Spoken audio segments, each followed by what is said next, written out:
Hey everyone, good morning. It is daily drop-in time happening every single morning at 7 a.m. Eastern.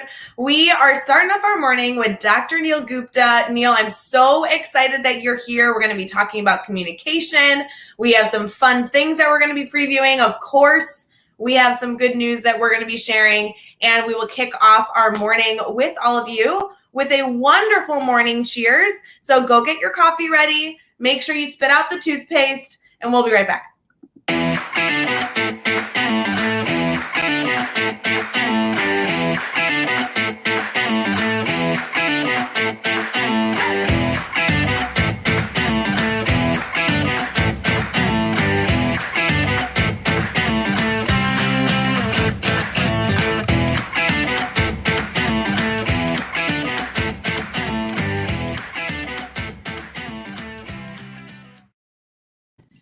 Good morning. Hey, Neil, how are you? I'm doing good. I mean, I get an email from Ray like a couple weeks ago to say, "Would you like to jump in a daily drop-in?" And that was I think that was what 3 seconds later I responded. So I am always looking for a time where you and I can be live, talk shop, hang out, catch up, and this just seemed like the perfect medium to do that. So thank you for coming live with me. I love it. Thank you very much. All of you know, and I know you're already saying good morning in the comments, so it's so good to see you. Good morning, good morning. You guys know that Daily Drop-In is designed to be a space to talk shop for whatever you need. We know it's early Friday morning. You're either getting ready for your students to head into a really wonderful day in the classroom, or maybe you're still on summer break and you're just tuning in with your cup of coffee, snuggled on the couch, thinking through some ideas, some food for thought elements. And we just want to be here to be accessible and brainstorm with you as needed. Our theme all week, Neil, has been communication. And I just thought it was the perfect wrap up to have you close out our week, because I can only imagine, as we're watching you on camera sitting in your office, that you've been focusing a lot on communication in your role. Will you tell us a little bit about what you do in education? Sure. So I am at work this morning. I want to make sure I was in a good spot for it, but I'm in a suburb of Columbus, Ohio. I'm the director of secondary education, so I oversee our middle schools and our high schools in our district. We've got our 6-8 middle schools and then our high school, and I oversee the principals. I oversee athletic programs, just whatever's needed to help support and lead work for them. Communication is important. That's kind of, I think, most of the time, kind of the running joke is this is not my office. It's my laptop and my phone, and I could be, anywhere, my backpack, and then I'm anywhere. Yeah. No, and I mean, I can only imagine with the start of the year and your responsibilities, your goal always is to have as clear, concise, simple communication that benefits as many people as possible. And we've talked about that all week. So I'm very, very excited to get into that later as we get into our brainstorm bank and everything else. I do want to make sure that all of you are ready for our morning cheers. We are very excited for you this morning to be up and ready for an awesome day. So it's good to see all of you. I see a lot of people very excited to see you, Neil. You have quite the fan base. No, I think they came to see you, and they just happened to kind of, oh, Neil's here. Okay. No, I think they're excited to see you. Not only your perspective as an administrator, which obviously will be so fun to talk shop, but you do so much to support educators. I mean, I know you're in the Teach Better Speakers Network, but beyond that, I vividly remember connecting with you because you are always sharing insight. And I think that culture, that mindset, that mentality is not only something that we always encourage for our Teach Better family, but really something that allows educators to always be on this pursuit of better, right? When you're sharing and collaborating, it's just a powerful way to live life. I mean, what kind of brought that for yourself? I mean, have you always been this way? So I think I have always been this way. I think my wife kind of reminds me that this is not normal. Those are those times when the people around you say, like, gosh, you need to like sit back a little bit and not always feel like you have to kind of be in that area, in that space. But, I think it really comes from this aspect of, when early on, when I would read an article in educational leadership or something like that, I don't know what you do, but when I get done reading the article, I'm like searching for that person on the internet, and then right before a conference, for example, and you get the sessions, you can see what the sessions are going to be when you go to this conference. Well, I'm actually emailing them and saying, would you like to have coffee? Would you like to have dinner? Would you like to? And the funny thing is it's kind of like people don't, they usually don't have dinner plans. Nobody's it's reversed. People aren't asking them to go to dinner. They're usually going by themselves because they haven't made arrangements. So the answer is yes. And so that idea of being a connected educator, connected person is something that I gravitate towards. But on the flip side, not just for me to kind of soak in energy and understanding and everything like that, but also this aspect of, turning around and making sure I'm connecting with other people. And I love meeting people. I love talking to people either through social media or in person. And then, sometimes people will, when you say, hey, let me know if you have any questions or if you need anything, I really mean that. And so, if people reach out to me, I'm trying to help them out. I think one thing through another. I love to present and be at conferences and all that kind of stuff, just like you. So I got attached with ASCD, and through going from presentations and working with them and doing some different things to, hey, let's go ahead and run for the board. And so I ran for the board. I'm on the board. I'm in my third year coming in, and the president this coming year. And really what that means is like huge servant leader now. Now it means like a huge servant leader. How can I really help to bring the voice of our educators and see how I can help kind of, do whatever I can to kind of help from an organizational standpoint, but from an individual standpoint also.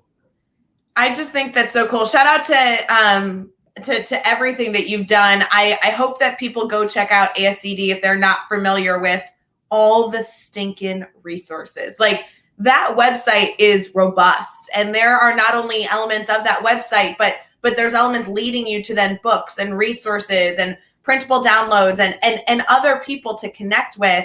I mean, if you're looking to start really your exploration into any topic in education, that is a extremely robust place to begin, don't you think? Absolutely. And they just went through a brand refresh. Their website's been updated in the past month. So if you take a look, Ray, you actually said it better than I think that what we had in the past, because things are now curated. So you do a Google search and you'll be in the ASCD, and you'll be able to find the articles, the podcasts, the books and everything to certain things. And again, it's that one step further of how do you continue to help, especially right now, educators that are, experiencing things all around the world, not just the United States. Well, and the Teach Better family knows this. If you guys follow us on social media, I mean, right now alone, we're streaming on Facebook, YouTube, Twitter, and Twitch. The Teach Better team's kind of constantly sharing resources and posting. ASCD is one of our first go-tos when we're looking for, okay, not just blogs at teachbetter.com. Yes, we publish a lot of blogs, but who else is talking? Who else has a topic that we can amplify their voice and their story? ASCD is somewhere we go probably on a consistent basis. I bet if you scroll through our Facebook or LinkedIn feed for the Teach Better team, you're going to see 2 or 3 ASCD blogs every single day, because there's so much content, and the approach that ASCD takes is really rooted in research. And I think that allows educators to not only get great information, but then go connect with the other resources that came together to culminate that piece, which really allows us to be better, which I just really value. Which is awesome, because this person I admire has this quote that says, "Fluff ain't enough." And that's exactly what that's about. It's true. You're right, guys. Fluff ain't enough. I love that. It's so cool. I need that up on my wall, I think, in my new office, like a big, be funny. Love it. Well, Neil, I love that you stay busy. I do want to touch on one element, and I didn't expect to talk about this with you, but you brought it up, so this isn't my fault. But in your description that you provided us with, one of the things you said you do is when you attend a conference, you're looking through the sessions, you see who's presenting, and then you reach out to them prior to attending their session. And I have to tell you, I love not only doing this, but I love when people like reach out to me and want to connect, whether it's, you don't have to take up their whole day, but buying them a cup of coffee or inviting them to dinner and getting a group together. I actually think that's where the magic of conference networking happens. It's not when you're sitting in a session, it's when you are really conversing with other educators that can challenge your thinking. But I will tell you, Neil, this week is all about communication, and the act of reaching out to somebody is a hard communication piece. Do you have like tips on How do you do that? Like, I know it sounds silly to ask, but how do you do that? You know, I don't know. I don't know if it's like, and again, I don't know if it's wiring that's in the brain sort of thing, but I think it's really this aspect of, you know, we're all in this same work together, you know, and we have to be over that hump of feeling like we're not worthy or we can't ask, or, you know, I don't like it. I'm sure we've talked a lot of times about I'm just a teacher, or I'm just this, or I'm just that. And, you know, those things aren't there. You know, the neat thing is when you get up and close and personal to, like I said, these presenters or these people that have such huge experiences, they're just people too, and they actually want to, you know, because we got into education all for that same reason. And so, you know, there doesn't have to be this divide of like, well, I don't feel like I'm worthy, or I don't feel like I can do that. I think that it's an opportunity going into the room, for example. It doesn't have to be even the presenter. Going into the room, your goal should be, or going to the conference, the goal should be, I'm going to walk out with my notes, but I'm going to walk out with 5 contacts. I'm going to walk out with 5 Twitter handles. I'm going to walk out having met 5 people. You know, one time I was with Dwight Carter, another ed leader I got to work with, and we were walking into we were in a conference. We were going to the first session, and I'm like 5 steps away going into the door. He said, "What's your goal for this conference?" And I was like, okay, Dwight Carter's asking me this huge question. Go and find Dwight Carter if you haven't followed him already. But I'm walking in going, okay, what kind of profound statement should I make? Like, I'm trying to think I'm trying to, you know, my goal for this conference is to, and whatever. I don't even know what I said, but whatever it wasn't probably real, and it wasn't authentic. Well, I said, what do you think? What do you think? And he said, I want to sit in the back of the room. I want to find people who look like that they walked in by themselves, and I want to see and I want to find that person. It may have been their first conference, and I want to support them.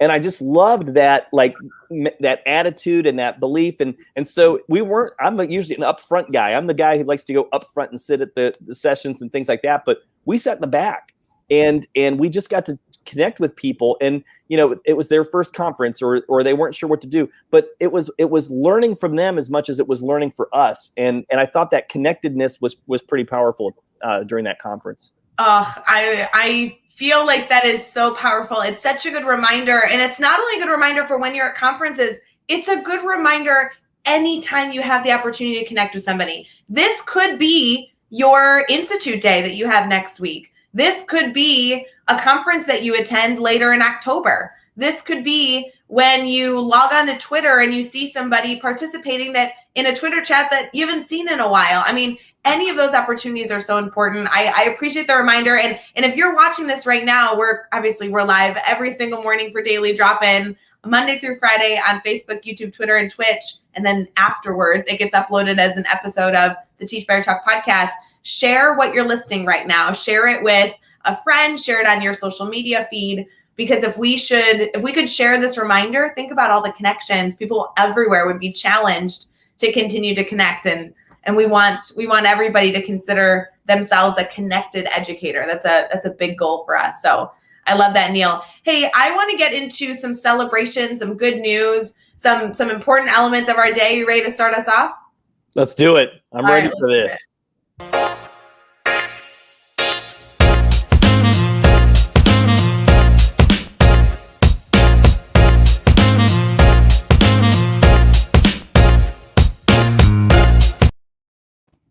All right, you guys know what we do here in this segment. We get to start every single morning off with some good news, some celebrations. I will say, Neil, I have 2 holidays today. I think one is cool and one is a little spooky. The first is it's National Left Hand Day, which I think is great. Are you left-handed by chance? I'm not, but I have one son that is, and you know, it's funny because he's 20 years old, and we still like.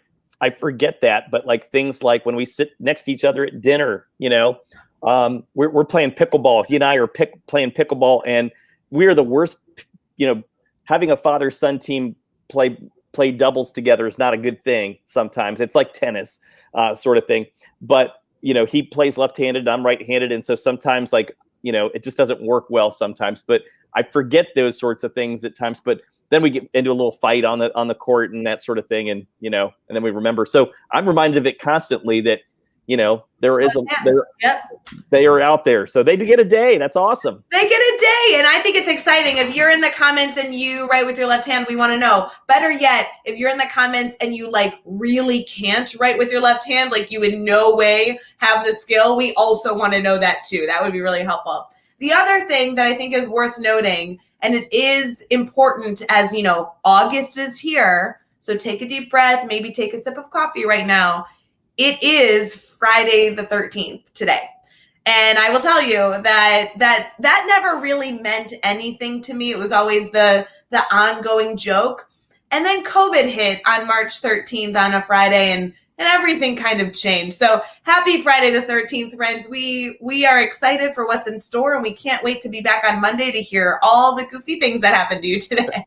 Absolutely. That it's so funny that you reminded me of that. I didn't even pick up that it's Friday the 13th.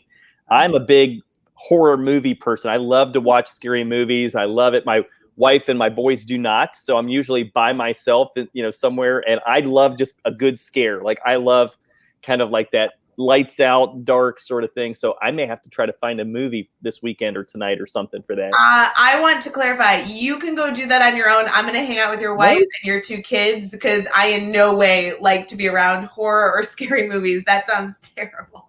Oh my goodness. I also, Neil, have a fun good news story that I think you're going to like this one.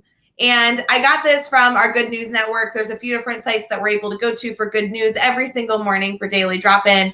This one was brand new over the last few days, and I just loved this concept. So the title is Remarkable 10-Year-Old Inspires the World to Donate 500,000 Books for Kids as a Catalyst for Kindness. Did you see this one, Neil? No, that's awesome, though. Oh, my God. It's so cool. It says, one boy is on a big mission to share joy of reading with hundreds of thousands of other kids, only 10 years old, but after winning a student kindness contest in 2020, he's caught the bug to do more, and he wants to find a way to donate over 500,000 books to kids in Texas. He says, kindness is a virtue we all possess, and if we are willing to, he says, we can make magic happen. So why not start today? Because right now, that's what we need to do more than ever. So it goes through, he's already collected about 120,000 books, and he's trying to get to that 500,000 mark. He's an incredible little boy that I just think he's on a great mission for the start of the year. What I most love is this obviously the notion, because the concept of kindness has been around for a long time, but just I think it's this aspect of we talk to our students sometimes and say, when you grow up, like you're going to be thinking about such and such.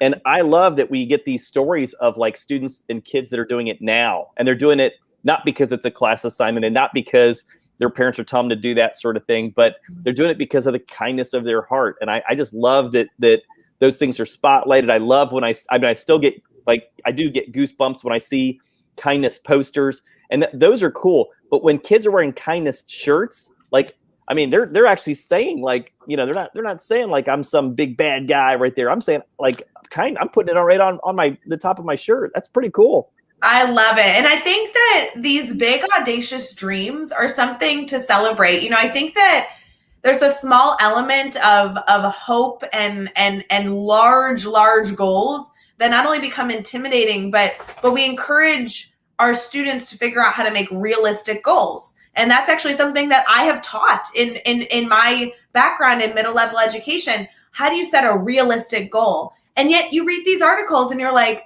there's no way that when a kid came home after school or over summer break after playing on the playground and said, hey, Mom, I think I'm going to do this thing where we're going to collect 500,000 books. And the parent said, that seems like a very realistic goal, right? What a wonderful element. And, our good news stories every single morning is not just to hopefully, inspire, right? Those of you that are choosing to tune in for Daily Drop-In, whether you're tuning in live or after the fact, catching the recording after, or as an episode of Teach Better Talk podcast, but it's also to create and foster discussion, right? Can you bring this as a fun fact to your staff later this week? Or when you're walking down the hall and you see a colleague, can you be like, dude, I just heard this crazy article. We should discuss it. Or could you even bring this up to your first grade classroom and say, what do you think about all this? And that's where this magic of somebody doing something incredibly powerful can then grow into even more than what they originally had thought of. See, I love that last part, because to me, it's like the first person, I don't know who it is, but the first person who broke the 4-minute mile, like way back, it was like, you can't run faster than a 4-minute mile. You can't do it. And then right when the first person did it, then all of a sudden other people were able to do it. And so I think, to your point, it's this cool idea of like, this stuff is out there. People are doing it now. And it's not about beating them. It's just finding where's your passion and go for it. Like, go for it. Go big. Don't feel like it has to be small or that you can't do that. So I always help that flex that muscle sort of thing. I love it. And it's interesting these days. I don't know why this didn't process with me, but as we were talking about what we wanted the Daily Drop-In to evolve into, right? We began this in March of 2020 as a way to be accessible as the world was changing and educators had a lot of questions. And we didn't necessarily have the answers, but the hope would be that we at least could create a space where people could share their ideas, and maybe something would be a solution for someone, right? And as we got into, okay, we're going to relaunch Daily Drop-In, people really felt like they were a part of a community. They loved starting their morning this way. What do we really want it to be? The good news story became an element of discussion. And I really think that as we continue to share good news every single day, we can really grow from the experience of others, not only in celebrating the work that they're doing, but hopefully building a few connections ourselves. So whether you go and find this article, there's actually a video in the article that you can go and show to a colleague or share out to staff or show to your students of the little boy's story from a news outlet. So I really encourage you guys to not just take this piece of information, but whether you're donating to this cause or donating in some other way, spreading the word, amplifying voices. That's a powerful element of this whole thing. That's great. What an awesome like it is. I love even how you're not just sharing that story, but kind of giving that challenge for what are you going to do with this story now with it. That's cool. So cool. Neil, this week focused on communication. Obviously, an element of communication is sparking a conversation, whether you're texting a presenter that you hope to see in the future and trying to find time to meet up for coffee, or sharing a fun fact with your staff or a news story with a friend that you're trying to foster a conversation. I'd love to transition into our brainstorm bank because I have some questions for you, really strategically related to communication with parents, communication with staff, and communication with students, and how we can bring these ideas all together as we've been talking about it all week, so that educators, whether they've already started in the classroom or maybe they're headed back in a few weeks here, kind of have some things in line of how they plan to communicate with all these elements. Do you mind if we transition? Yeah, let's do it. All right, here we go.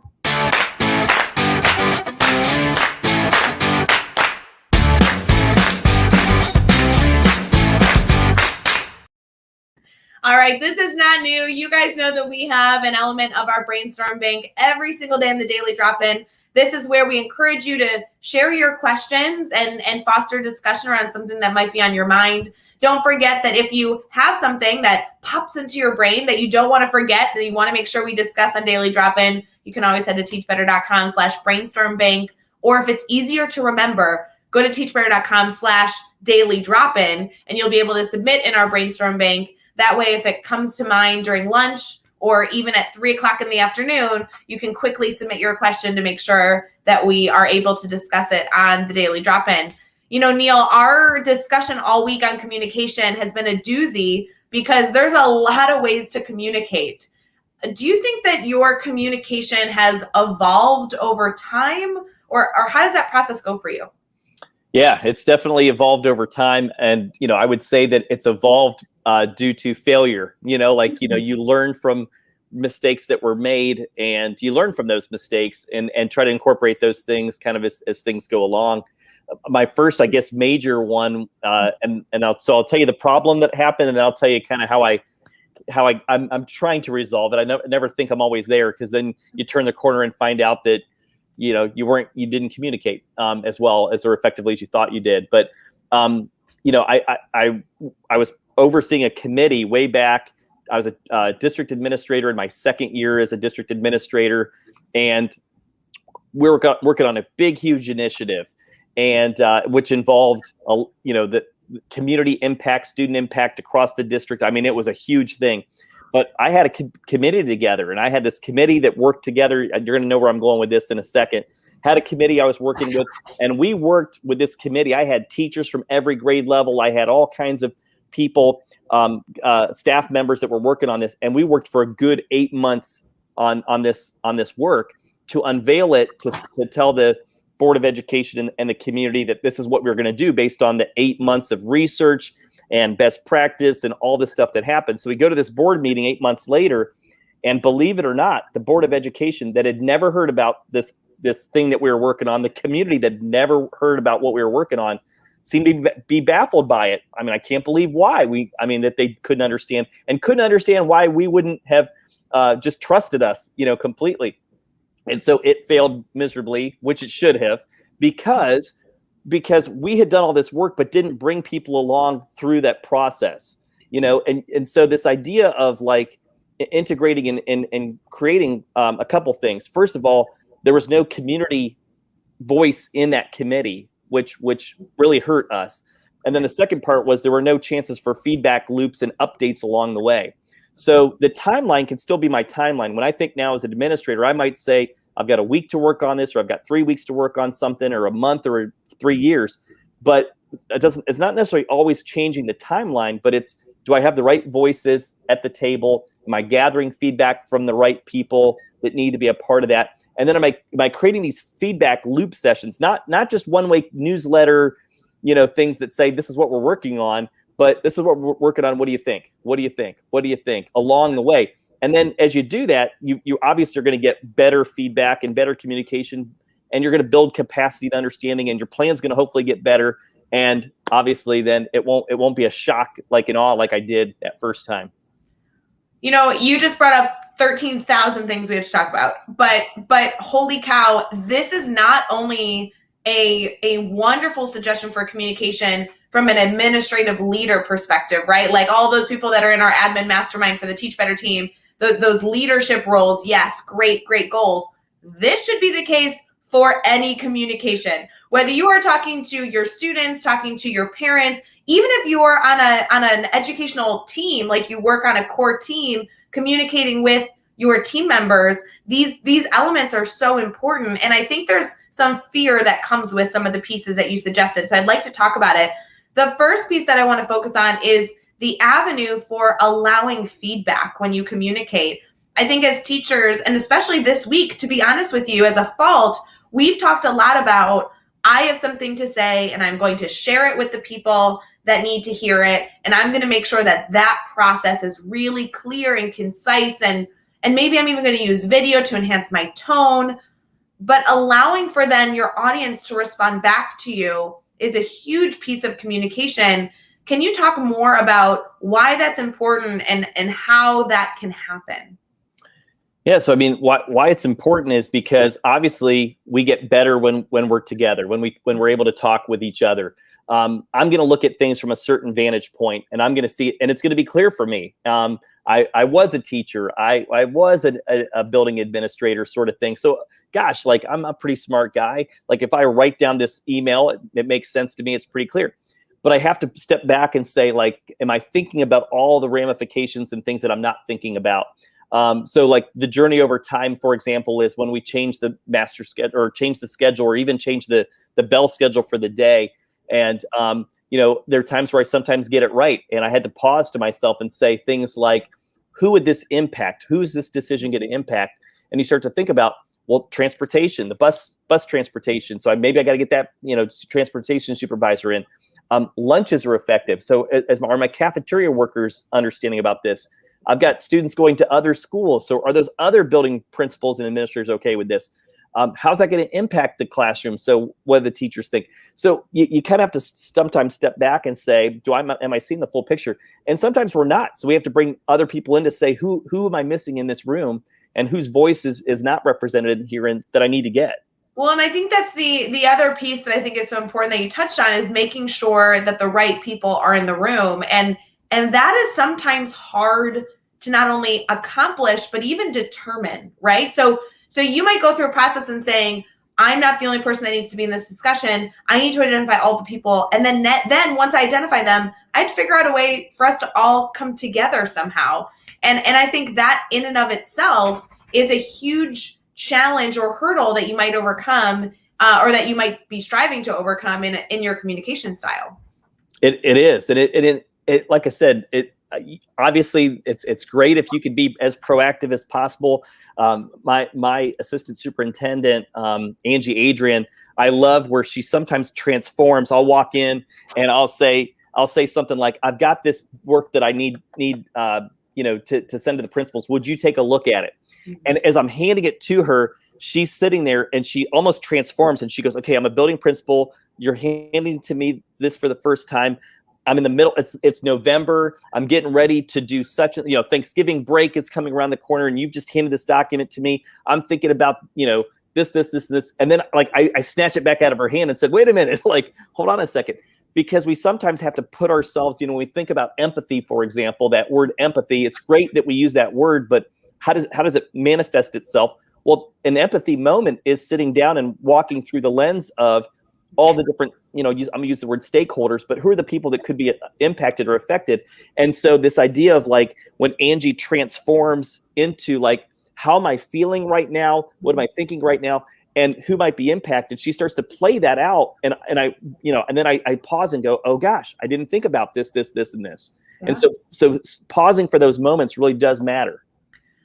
Timing is such a huge piece. And I think the avenue of being able to put yourself in somebody's shoes really helps you determine timing, the way your language might be affected, and anything in between in any sort of communication. I mean, I think that's an enormous part of ensuring that your message is not only heard, but heard in a solution-seeking, forward-moving manner.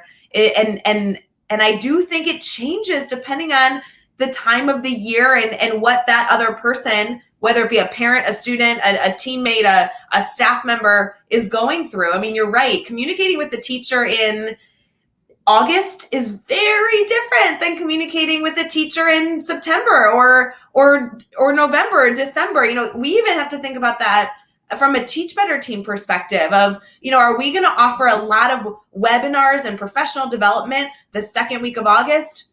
Spoiler alert, no. There's no way. Really our communication right now is, hey, we're here to be helpful, because every educator right now is juggling 15 items. Whereas maybe in February, when people are feeling a little dreary, there's kind of this lull that comes in February. It's like, okay, now we'd love to shift our communication because people don't need the same things during the same moments in time throughout the year. I mean, it's interesting. So our district, our superintendent in Worthington Schools, he has 6 expectations. I'm not going to go over all 6 of them, but one of them is communicate, communicate, communicate. And he says you have to say it. Yeah, and he said, I'm saying it 3 times because you have to say it over and over again. Obviously, we've heard that before. You have to think about it from different angles. You can't just say I emailed 3 times, because it might be an email, a newsletter, and a face-to-face. You have to think about how to, especially this day and age, how to capture people's attention. Well, it was interesting because I remember he really worked hard once on trying to clearly communicate with families about a certain initiative that was happening. And I thought he saturated, everything. And he got initial feedback that was, you didn't do a good job of communicating. And I'll tell you, I got into Papa Bear mode of ready to defend my superintendent on no, he did this, and this. And his first reaction was, maybe I didn't do a good enough job.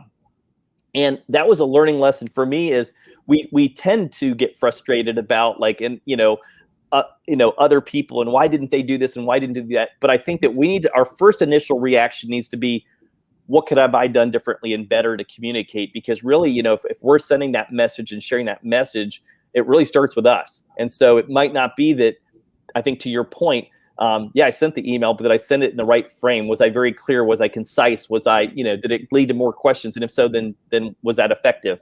So those things matter.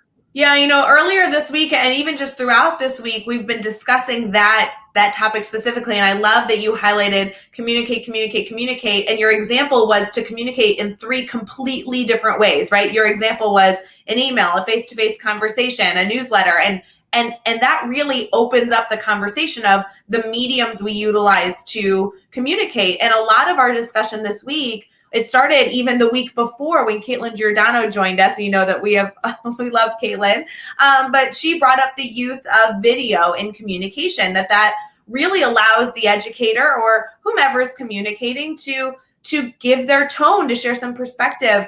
I think it's a really good way to share excitement. You can really control the narrative of what you're sharing if you're doing it with a smile and, some inflection. And then we transitioned, Jeff Gargis started us off on Monday. And one of our biggest focus is when you send an email, always sending kind of like the former updates that are still relevant somewhere in the email. So it can be a short, quick update at the very top of the email, but then put a little line that says anything below this point, you've already been updated on. But that way, regardless of what email they're reading, they have the most updated information. So you're really saturating them with the same information to really ensure the consistency.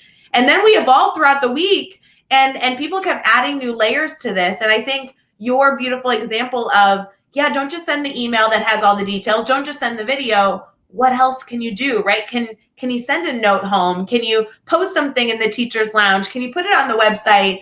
Because you really just want to meet people in some regard of where they're at that point in time. Absolutely. I read emails all the time.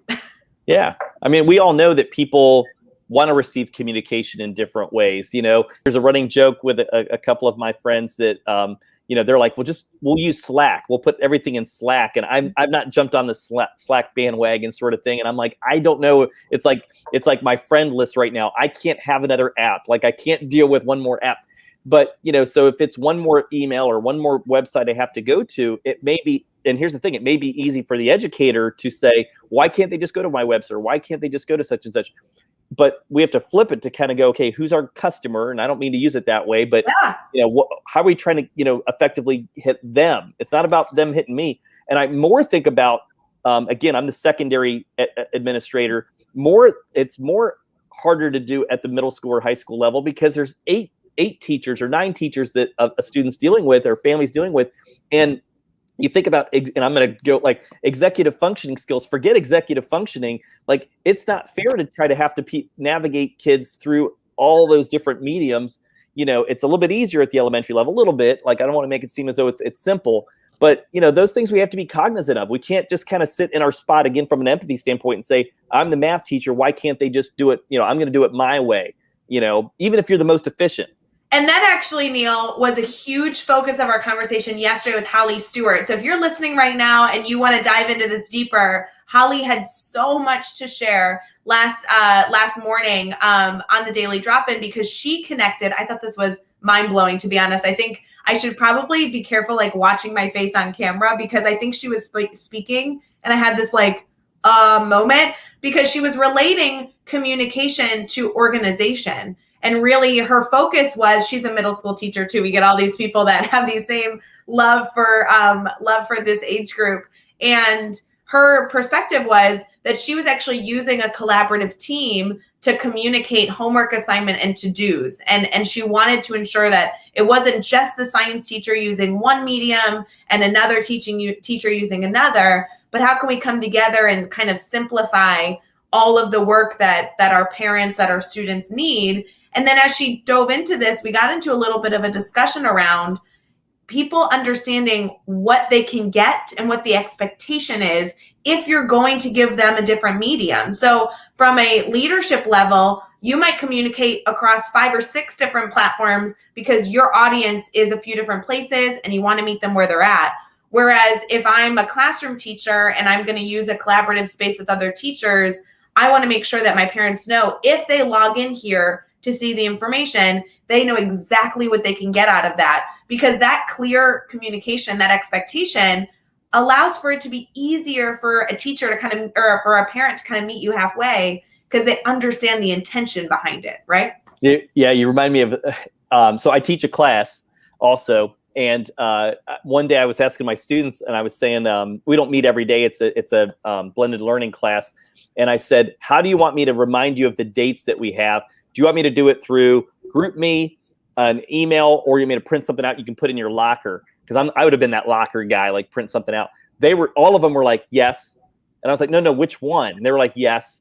And so I got a little frustrated at first, and I'll be honest, it was. And then I had to calm myself down and say, look, I'm creating the same document, but I'm putting it in 3 different places. It's not necessarily more work. But it just was funny because, 1/3 wanted it this way and 1/3 wanted it this way. And my ultimate goal has to be that I want them to be there and I want them to know how things are happening. So if we have to adjust a little bit, then I think we adjust a little bit. Neil, I want to go back to your conversation earlier about feedback, because feedback is something I love. It's like maybe one of my favorite things right now. It kind of evolves. You have like favorite things you like to learn about and touch on. Feedback right now, I think, is like one of my favorite things to learn about, to discuss, because it really is like it's a whole world in one concept.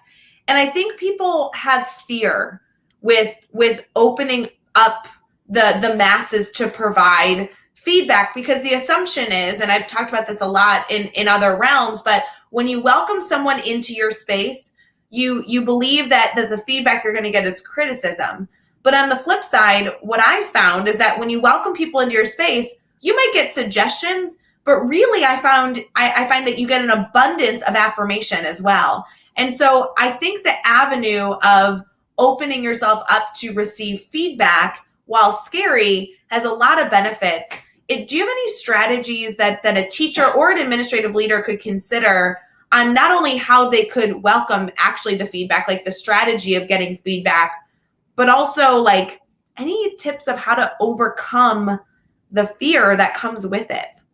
Yeah. And it's, it's interesting because this is one of the books that I read over the summer was Doug Reeves talks about fearless schools, and this concept about psychological safety comes into play. And this is actually one of my goals for the year that I'm talking, like not just goal, but like my evaluation goal for my own self is, how do I create a sense for members, of whatever room I'm around in that group to feel not be embarrassed or feel ridiculed or punished or rejected for speaking up.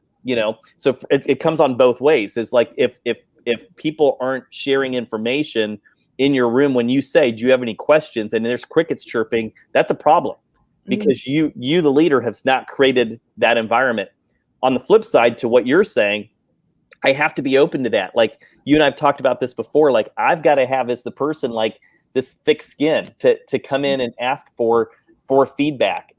Wait, are we pulling in my favorite Neil Gupta? Like this is my favorite thing. I quote you all the time. I know you quote somebody else when you say it, but it's the skin of an armadillo and a heart of a marshmallow. And I just love that. Absolutely. And so, in theory, and I'm going to say this, in theory, the hope is your team is going to do it in a kind way. And that's how if there's good trust. And again, Doug Reeves talks about this, by developing trust and thinking about the culture and the environment of how you phrase things and how things happen. And again, it's how you facilitate it to say, start off with what are good things. Like if you just say, what's the feedback, people may be in that headspace to say, because that's just how sometimes people are wired, is just give kind of, what went wrong. But if you start out with, what were the things that went well?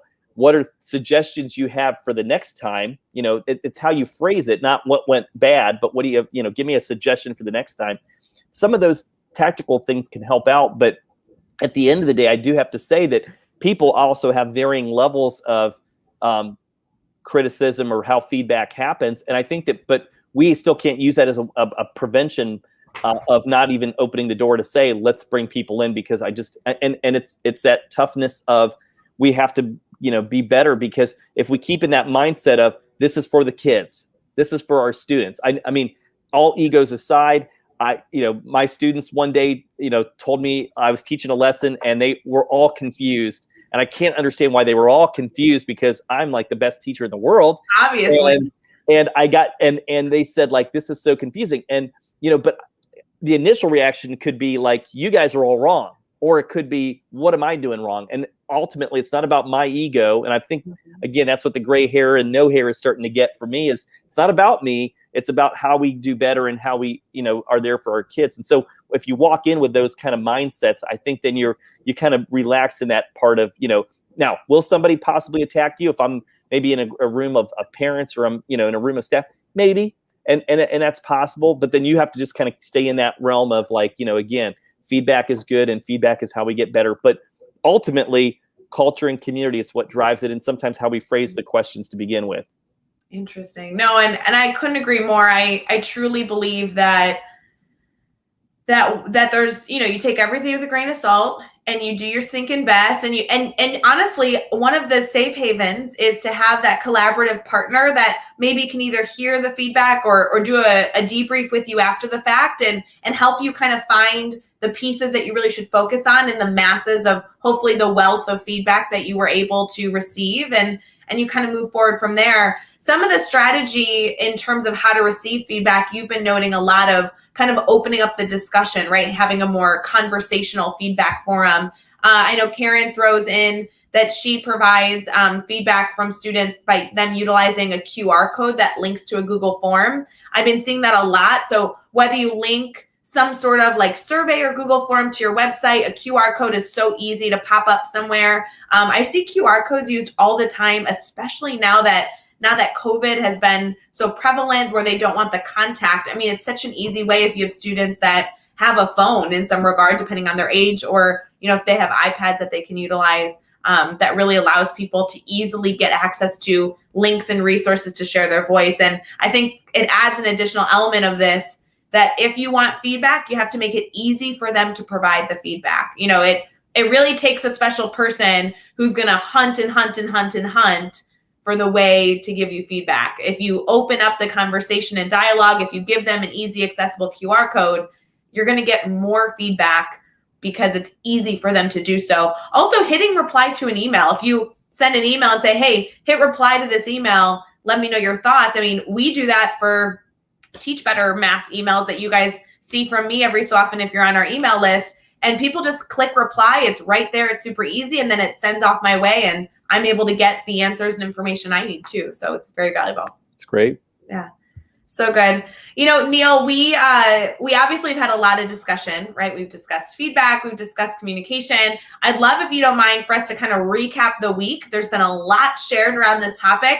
Continue to get your insight as we do that. And then we will close out with a big challenge to our network. So we'll be right back.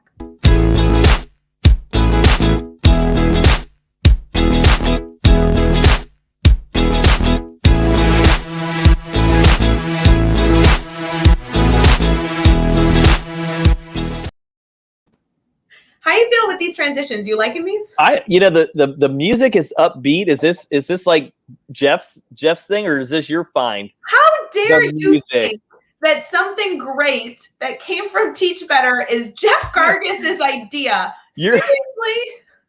You're like, Neil, I invited you, and we got through 47 minutes without a Jeff Gargas reference, and you went there in the 47th minute. You know what? You went there. At least pick somebody better on the Teach Better team, right? There are like 26 people on the Teach Better team. You could have gone with Dave Schmittou, Caitlin Giordano. Karen Evans hasn't even been announced yet, but she's brand new to the team. We have ambassadors that could have brought us this idea. We have Alex in the comments, Brian Fennels in the comments. We have Megan Wells. There are so many people that could have come up with this, and you want to go with Jeff Gargas? I went Jeff. I went Jeff. So, I just want you to read this, Neil. Do you see? I get it. I am Team Ray all the way. It just was, I don't know. Alex is noting that Jeff did kind of work in the music industry. Okay, for those of you that don't know Jeff's background, he did, yes, have a record label. So fine. I guess that was a realistic prediction. There you go. I am not taking full credit for those commercials, because the reality is that we couldn't really put anything video together without the incredible Jeff Gargas. But no way. So I'm right? I did some of this, okay? Some of it. All right. All right, Give we'll me take a minute amount of credit, like at least 2 or 3 percentage points. Come We'll on. give it to you. Okay. All right. Brian says, I always like when Ray says fluff ain't enough. We've said that a lot this week. Neil, fluff ain't enough has come up, I think, multiple times in multiple segments of Daily Drop-In. Maybe we need a blog post of some fluff ain't enough content for some people. That would be funny. I think actually Alex was saying that he's waiting for your book to come out with that title. He did say that earlier. That's so funny. You know, I have to say, I was meeting with Liv, which everybody loves. Love? Liv. Like, why does everybody say that? Like, somebody says live, and then everybody else goes, love. I know, Like, it's true. And she even came up yesterday. I mean, this is a week of Liv, but I was meeting with her, and she's like, I have a really crazy idea. And anytime an educator says that to you, you're always like, ooh, tell me more, right? Like, ooh, let me know what this crazy idea is. And she goes, well, we have these themes every single week for Daily Drop-In. And I'm like, we do. And she's like, and we intentionally bring in the people who are going to be able to lend their voice to that topic, who have some sort of expertise or really a passion for the brainstorming around that idea. And I was like, that's true. And she goes, so why aren't we publishing specific blogs to further enhance those conversations the week that's the theme? And I'm like, Liv, I think you're a genius. I know. So I was like, what's the turnaround time? I was like, do you think we can get that done within the next 6 months, that we kind of look ahead of what Daily Drop-In's themes are going to be? I'm like, I know it's not public, but we could kind of like let our guest bloggers know in advance, right? Give them the inside scoop, but we could get some content. She goes, yeah, I'm thinking like 2 weeks from now we can start this. I'm like, oh my God. So absolutely. I mean, there are some amazing bloggers would teach better. So it would be almost like challenge accepted. I don't think that will be an issue either. So I think Carrie and Liv are constantly elevating. And I was like, you know, Carrie and Liv are full-time educators. Liv is an administrator. Carrie is a 7th grade English teacher. I'm like, how are we going to do this? And they're like, we'll find time. We'll find time. Be fine. But they are so fun. And I love when they come up with big, crazy ideas. I just tell you, of all the things for the Teach Better team, I know that we joke that Jeff Gargas has his hand in lots of projects. I think the craziest people are the leads of the team, like the lead of the ambassadors, or the lead of our podcast network, or the lead of our guest bloggers. Those people on the team are the crazy people. If you're looking for who's a little wacky, go to the Teach Better team website and find whoever's the lead of a group, because trust me, they're the nuttiest. I promise. Yeah, my profile would be they don't sleep. The people, that group right there doesn't sleep as many hours as everybody else, and drink lots of coffee. Like there's something in there. Yes, they are so nutty. But anyway, so let's talk about this week. So we started the conversation around communication the week beforehand with Caitlin Giordano, who really went into this big narrative around video content, communicating during videos or through videos. And I'm going to actually pull up my calendar. If you missed that one, I want to make sure you catch it. That was on the 5th of August. So if you go through Daily Drop-In, you can obviously catch all of these videos after the fact when they're recorded on wherever you're watching, like Facebook, YouTube, Twitter, Twitch. I think YouTube's probably the easiest. If you just want the audio, Teach Better Talk podcast has literally them listed by date. The 5th is when Caitlin was with us. Then Jeff Gargas joined us on Monday, the 9th. And that's where we got into like that email communication. How can you be clear in your emails when you communicate often? Not necessarily communicating different things in your emails, but really solidifying that communication via email. We then moved into a conversation with Katie Miglin, and she was a ball because her perspective really came from a classroom teacher communication, right? Communicating with parents and our students and how you streamline those pieces. And then Brad Hughes on Wednesday, on the 11th, really added in a perspective of the administrator. He's an elementary administrator, and he really believes in wanting to make our communication streamlined, which allowed Holly to come in on the 12th and talk about the simplistic element of communication, wanting to ensure that your communication, while very robust, allows your listener, your audience, to really get the most specific, the most intentional communication as they can. Your addition, Neil, today has been so many things, but the biggest takeaways for me has been the avenue for feedback in that loop of communication throughout the process, not just at the end, and also having the right people involved in the conversation. I think with all these pieces together, we really have formed, hopefully, a very valuable element of reflection and process for sharing thoughts and also getting feedback on those pieces. Yeah, I'll tell you what, that's robust. I wish like, and again, I'll take a lot of those things back with me of the ones you shared earlier this week. But, wherever you are in your journey, just hearing a couple of those things to say, can I implement one or two of those things, will be a game changer. So going into this next school year, the idea of communication, of how people are kind of feeling, and that idea of stress and focus, focusing on a couple of those things are really going to help in the long run. Neil, we always end our Fridays with kind of a challenge, and it's perfect because on Mondays we have a challenge for the week, which Jeff Gargas provided us on Monday. And now I'd love to shift the conversation a little bit and really talk about what can we do over the weekend. I'm not looking to assign some big homework assignment to our incredible audience, but what should people be thinking about? What action can we challenge them to take that after we've been discussing, we don't just want topics to exist in like this overarching, feel or theme. We really want them to get into the nitty-gritty, the tactical takeaways, the action steps, which I know you feel very passionately about as somebody who wants to enact change and inspire growth. So what can we tell our audience right now that they should truly do this weekend from Friday to Sunday night? What can they do? Yeah. So actually, I do have a weekly email that I send to my principals, and it's a Friday focus. So first of all, it's consistent, and it's always there. But in there, I have a challenge for the week. So actually, it's perfect timing. And the challenge actually goes with, building in regular scheduled times for bringing people together and for reflection. So we do a great job of planning, and then we implement whatever that plan is. And then we go to the next thing to plan and implement, and that's just how we're wired for that next thing. But we have to build in those checkpoints for reflection, bringing people together to debrief. And again, it's scary. But I think Ray, you hit it, is that we walk in and say, give me some feedback. And we tend to think the story in our head is it's only going to be negative. And that's not true. People realize, and you walk away sometimes affirmed, and people start to realize how much work really occurred for that to take place.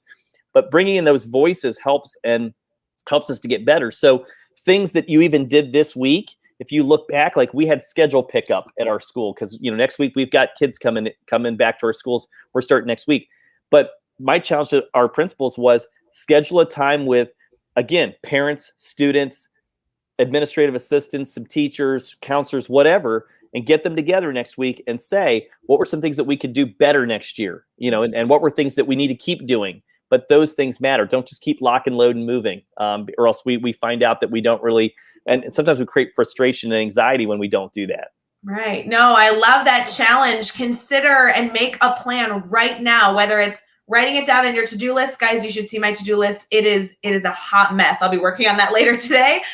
Or maybe you're actually going to send the email or schedule the meeting, but find your way, your avenue to scheduling a time to get the right people together and make a plan for the year, because they are going to benefit from not only you welcoming them into the conversation, but getting some consistency so they know they're a part of the process, not only right now, but for the entire year that you'll be in your position of fostering that conversation. So I love it, Neil. Neil, thank you so much for coming live. I always love talking to you, and I just think the world of you and your incredible family, and I just so appreciate you. Well, thanks. I appreciate it. For everyone listening, I want to challenge you to have a wonderful day. Enjoy your last sip of coffee as you're headed into a beautiful, beautiful Friday morning. We wish you nothing but an incredible weekend, and we'll be back with you on Monday morning, bright and early, 7 a.m. Eastern, with some incredible guests next week. You will be welcomed on Monday morning with Dave Schmittou and Katie Miglin kicking off our Monday morning. And we hope that you continue to foster not only strong conversations, but allow us to transition next week into the importance of building relationships. So we will see all of you next week. Thank you for all that you do, and Let us know if you need anything. Bye, guys.